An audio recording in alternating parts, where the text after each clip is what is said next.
Hi you guys, happy Monday. I am going to make a something that's really simple and something that everybody should know how to make. It's a compound butter. And why am I doing that? I'm baking this nice piece of salmon, okay? And I'm going to do it really plain, just salt and pepper, a little bit of olive oil. Bake it at 400 for about 10 minutes, okay? And then I'm also making some rice, and I always, I'm always like, oh, everybody knows how to make rice. Not everybody knows how to make rice, and that's okay. It says how to do it on the bag. Every bag of rice you get tells you. I mean, it's basically like 1 7/8 water to 1 rice, okay? And then you simmer it covered very low. I do mine for 17 minutes. That seems to be the magic number, and add some salt. And it's, it's fine. It's easy. It's perfect. So anyway, I've started my water. I have my oven preheated to 400. And so since the rice is going to take 17 minutes and the salmon's going to take 10 minutes, okay, 400 for about 10 minutes. You do not want to overcook it. I'm not doing it covered. If I had it like with foil, like all wrapped up, you can, it's a little more forgiving. But I'm just trying to bang this out because, daylight saving time kind of always messes me up a little bit. And I had some work to do after I got home from my errands. And, here it is 6 o'clock and I'm starting dinner instead of 5 o'clock. So anyway, compound butter. All compound butter is butter that's mixed with other stuff to give it flavor, right? So, you can do like a blue cheese compound butter with steaks. It's really nice. What I'm gonna do is like a lemon mustard compound butter. We're gonna use this like whole grain kind of mustard. We're gonna use, I have half a stick of soft butter here. And if you can, I forgot to take my lemon out. This is my like martini lemon. If you can, take your lemon out in advance because your cold lemon is gonna cool off your warm butter. You don't want that. You want the butter to be soft enough to integrate really well, okay? So I've got half a stick of butter in here. It's one of those like, short fat sticks. So that is half a stick though. What is that? A quarter of a cup, four tablespoons.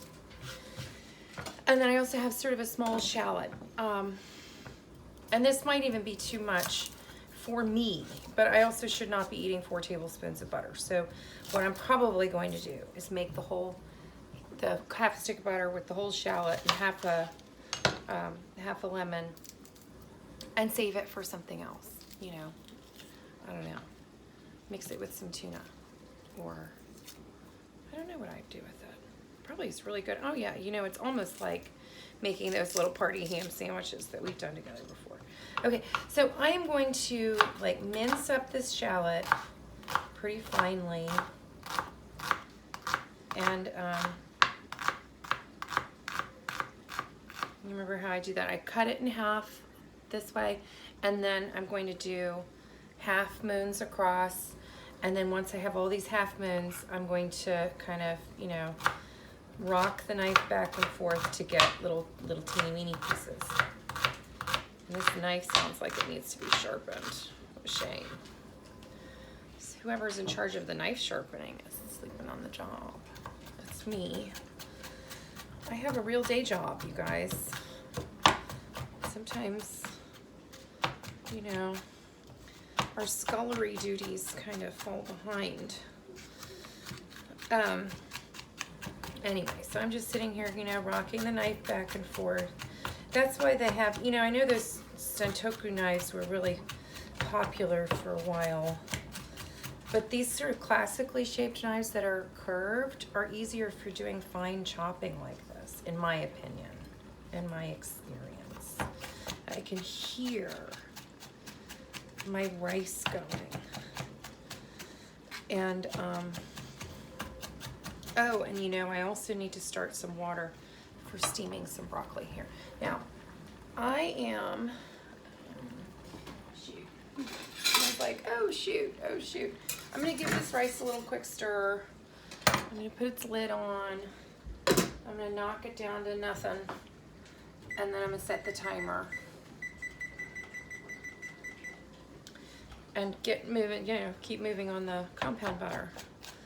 So when that timer goes down like to 12, I guess, I'll deal with the salmon, throw it in, and get the broccoli done. But you know, things like this, like the compound butter, you want this done in advance because it makes it so much easier. You don't want to be rushing for things like this. And it's totally fine sitting out room temperature, you know, for 10 minutes. Okay, so now I have this mustard. I'm gonna add like a tablespoon. Let's see if this wide, yep, if it's a tablespoon of this whole grain mustard, okay?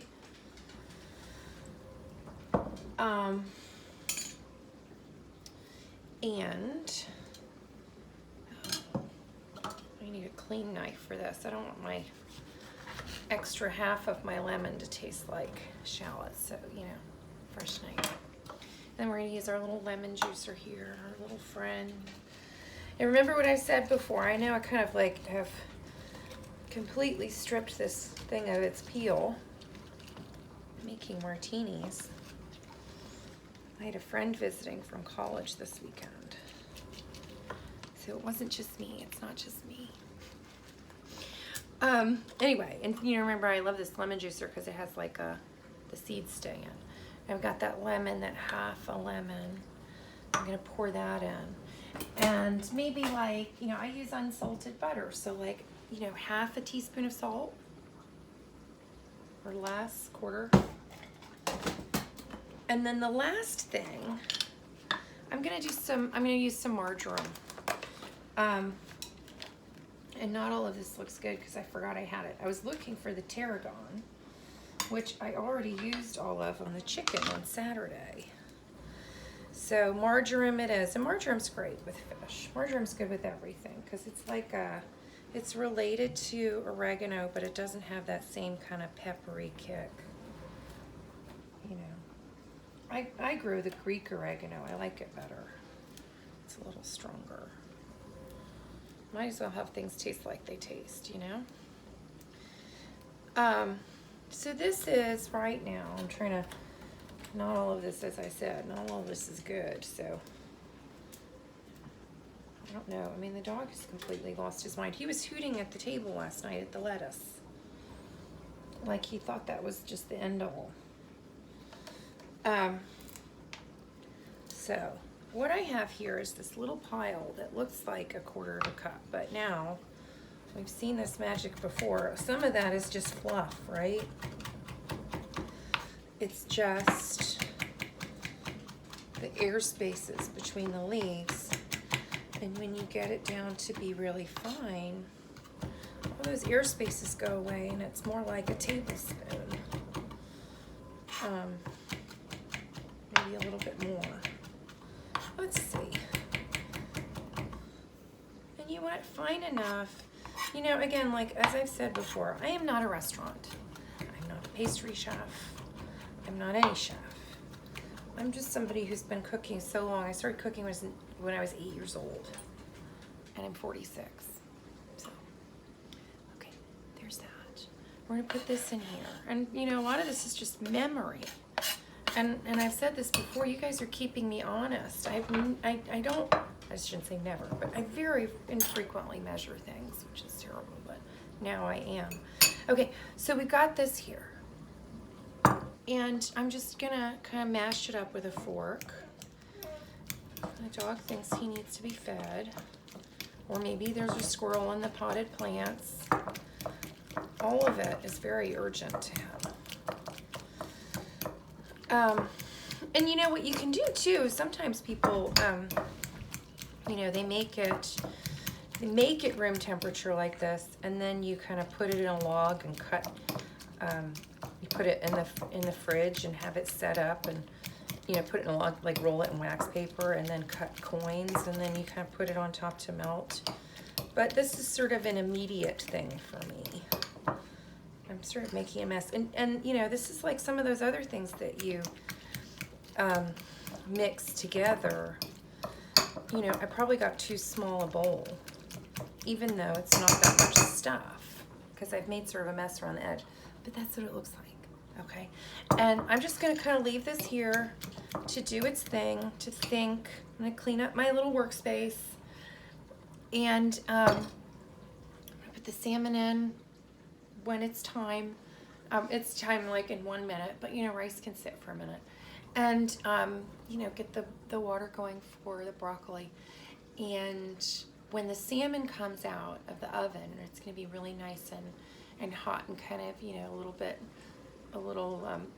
you know, browned on the top. It's going to, here, my hand is dirty. Oh, I can't turn off my phone. You know, it's gonna melt really nicely into all those little nooks and crannies, and it's really good kind of, you know, polluting your rice. As you know, my kids think it's terrible when things touch, but again, this is one of those things where I can make a really plain food for them and make it more interesting for me. You know, compound butters are great for that kind of thing. So, you know, try it, try other things, try other flavors, try, you know, try the blue cheese for steaks, or, you know, any number of things, okay? There's a, you know, the possibilities are endless. I mean, I've done, you know, anyway, bye.